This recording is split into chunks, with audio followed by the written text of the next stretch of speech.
मैं आप सबका हृदय से अभिनंदन करता हूं, आपका स्वागत करता हूं। भाइयों बहनों, यहां की धरती अपने अतिथि सेवा के लिए तो विख्यात है ही, लेकिन साथ ही साथ यहां की धरती ने यहां के वीरों और वीरांगनाओं के एक नए इतिहास को भी हम सबके सामने प्रस्तुत किया है। भाइयों बहनों, कौन नहीं जानता है कि यहां के इतिहास में यहां की वीर परंपरा, वीर कुंभा और हांडी रानी के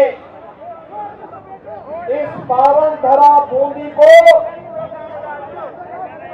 कौन ऐसा सच्चा भारतीय होगा जो बारंबार प्रणाम करने की इच्छा न रखता हो। और इस अवसर पर भाइयों बहनों, इस पावन धरा को कोटि कोटि नमन करते हुए मैं आप सबका हृदय से अभिनंदन करता हूं, स्वागत करता हूं। भाइयों बहनों, आज पूरा भारत बदल चुका है। एक नए भारत का दर्शन हो रहा है। एक स्वस्थ भारत, एक समृद्ध भारत, एक विकसित भारत, दुनिया के अंदर अपनी ताकत का एहसास कराने वाला भारत। दुनिया के अंदर भारतीयों का सम्मान बढ़ा है प्रधानमंत्री मोदी जी के कारण,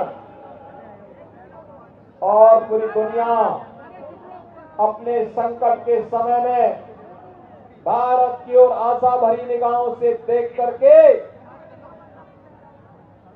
मानवता के कल्याण की दर्द धरा को बार बार नमन करने के लिए आज उत्सुक दिखाई दे रही है। भाइयों बहनों, ये वही भारत है।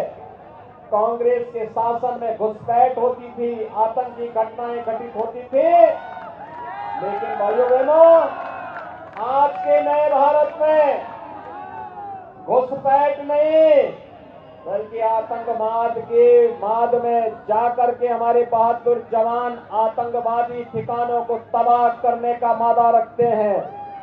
इस नए भारत को, दुश्मन को उसी की भाषा में जवाब देने की ताकत है। और इसलिए भाइयों बहनों, जब हिंदुस्तान आगे बढ़ रहा है तो राजस्थान तो वीर और वीरांगनाओं की धरती है, भक्ति और शक्ति की धरती है। राजस्थान कैसे इससे वंचित रह सकता है? और इसी के लिए आज मैं आपके पास आया हूं, आपका आह्वान करने के लिए।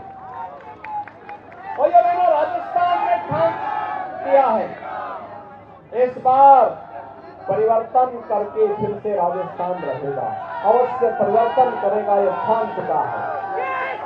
क्योंकि तुष्टीकरण की जिन हदों को पार राजस्थान की कांग्रेस नेतृत्व की सरकार कर चुकी है। भाइयों बहनों, राजस्थान जैसा स्वाभिमानी प्रदेश उसको स्वीकार नहीं कर सकता है और स्वीकार करना भी नहीं चाहिए। मैं तो आपका अभिनंदन करूंगा कि आपने मानदाता बालाजी मंदिर में दर्शन के लिए जो यहाँ की सरकार रोक रही थी, उसके खिलाफ 10 दिनों तक लगातार नाकेबंदी करके सरकार को अपनी ताकत का एहसास कराया। भाइयों बहनों, मुझे आश्चर्य होता है, ये वही कांग्रेस है, ये वही कांग्रेस है जिसने राम और कृष्ण के अस्तित्व पर भी प्रश्न खड़े किए थे। ये वही तो कांग्रेस है। ये भगवान राम और भगवान कृष्ण के अस्तित्व को नहीं मानती।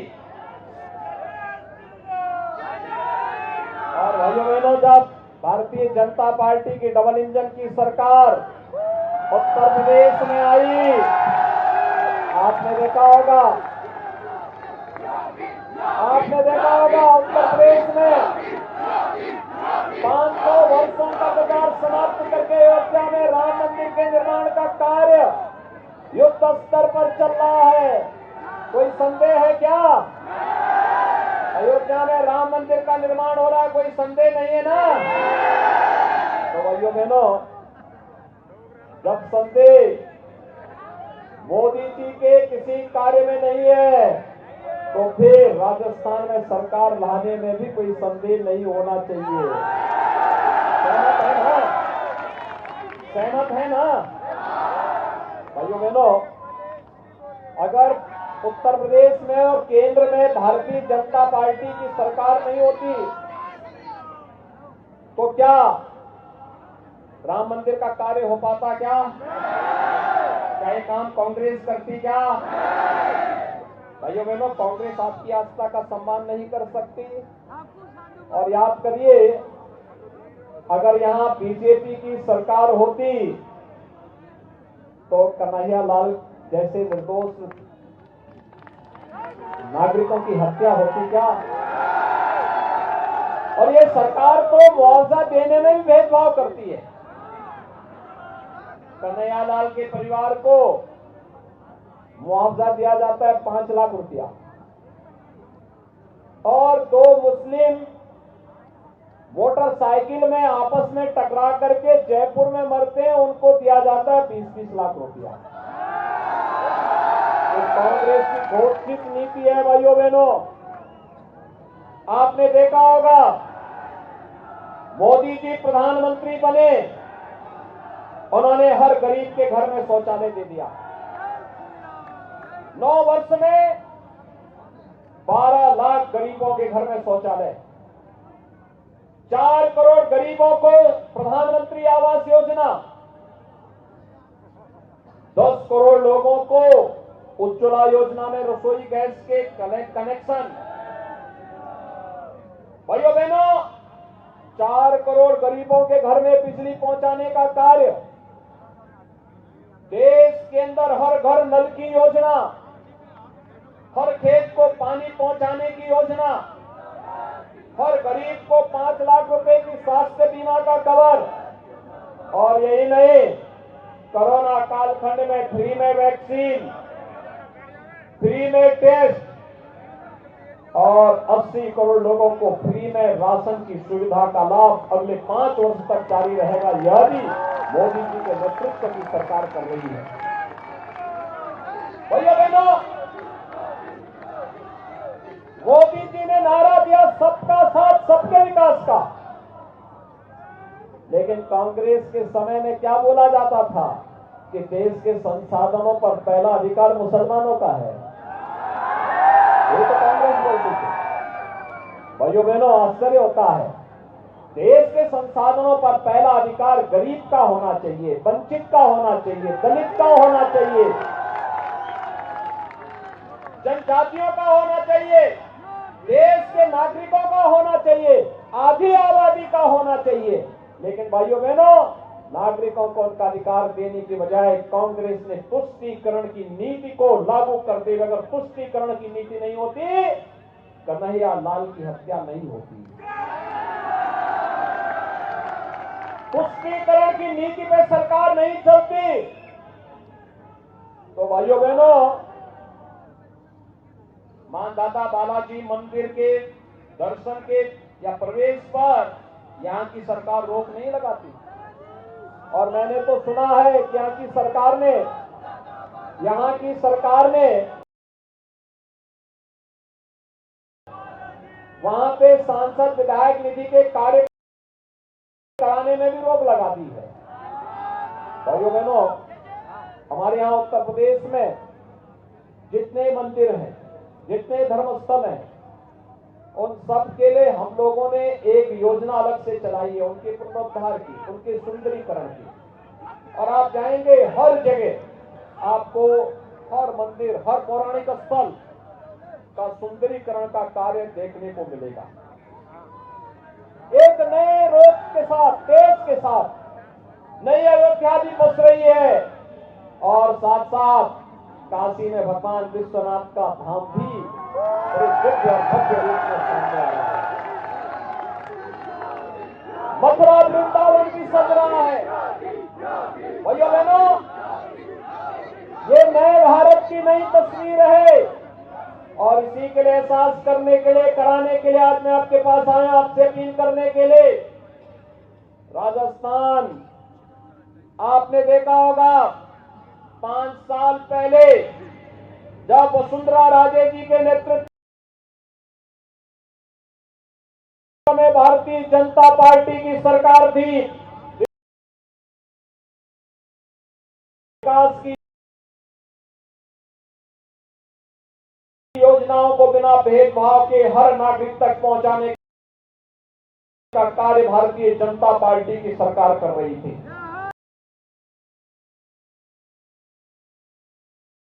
और कांग्रेस की सरकार आई, सारे कार्य ठप पड़ गए।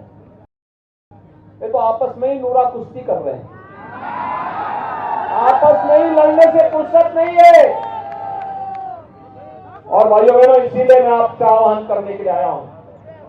मैं आपको अभिनंदन करूंगा कि अशोक डोगरा जी को आपने पिछली बार भी विधायक बनाया, उससे पहली बार भी बनाया, और अब बारी आई है फिर से सरकार आने की, तो उन्हें फिर से भारी बहुमत से विजयी बनाने के लिए आज आपके बीच में आया है। आज यहां पर हमारे 3 प्रत्याशी हैं। बूंदी विधानसभा क्षेत्र से अशोक डोगरा जी है, केशव राय पाटन से श्रीमती चंद्रकांता जी है, और हिंडोली से श्री प्रभुलाल सैनी जी भारतीय जनता पार्टी के प्रत्याशी हैं। देखो, ये तीनों प्रत्याशी यहां पर हैं और मैं आया आपसे कहने के लिए, भाइयों बहनों, जब हम लोग अयोध्या में राम मंदिर का आंदोलन प्रारंभ कर रहे थे, तब उत्तर प्रदेश में भी और केंद्र में भी कांग्रेस की सरकारें हुआ करती थी। और कांग्रेस के लोग, जब हम लोग बोलते थे रामलला हम आएंगे, मंदिर वहीं बनाएंगे, कांग्रेस के लोग हंसते थे, कहते थे कैसे बनाएंगे। फिर हम लोगों ने नारा दिया उसी दौरान, रामलला हम आएंगे, पहले गुलामी का ढांचा हटाएंगे। और भाइयों बहनों, गुलामी का ढांचा भी हटा। फिर उसके बाद नारा दिया गया, रामलला हम आएंगे, मंदिर वहीं बनाएंगे। कांग्रेस के लोग कहते हैं देखो, ये लोग केवल वोट लेने के लिए करते हैं। हमने कहा वोट लेने के लिए नहीं करते हैं, ये साकार लेगा, अवश्य साकार लेगा। एक बार डबल इंजन की सरकार आने दीजिए। और भाइयों बहनों, आज उत्तर प्रदेश में भी बीजेपी की सरकार है, केंद्र में मोदी जी के नेतृत्व की सरकार है, और डबल इंजन की सरकार की ताकत क्या होती है। आज तो 22 जनवरी 2024 को प्रधानमंत्री मोदी जी के कर कमलों से अयोध्या में भव्य राम मंदिर में भगवान राम का विराजमान।